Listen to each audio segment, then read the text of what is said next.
И здравейте хора, и добре дошли в днешния клип на Цветановка ревю. Днес ще направим POV на едно BMW E36 двойка бензин. Но преди да започнем, моля ви, абонирайте се за канала и лайкнете. Нека да започваме.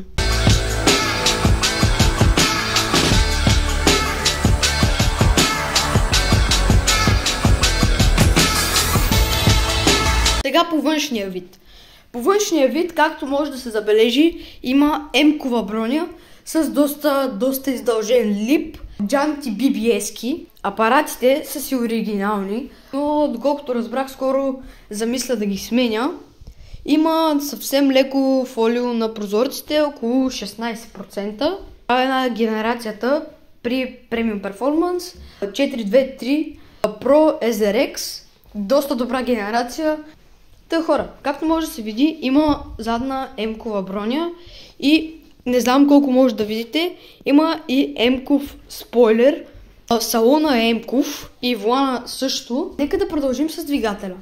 По двигателя, единствено като софтуер и нещо такова, е правен Stage 1.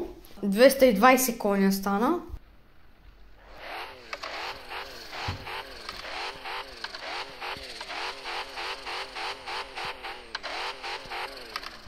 Хора, както виждате, чакайте така да зумна, таблото е до 280 км в час.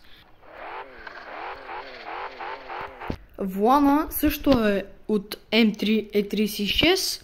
Хора, както може да видите, и колата е ръчка 6-степенна. Доста добра кутия, наистина. Няма какво да се лъжим, много добра кутия. А сега нека малко да се повозим.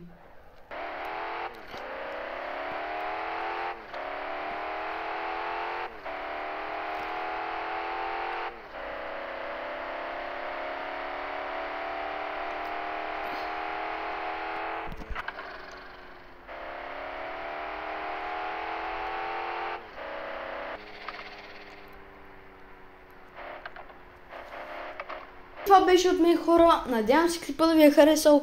Пишете ми налично или долу в коментарите, ако искате ревю на ваша кола, и си напишете TikTok-а и аз ще ви пиша налично, за да се разберем кога и къде да направим ревюто. И чао!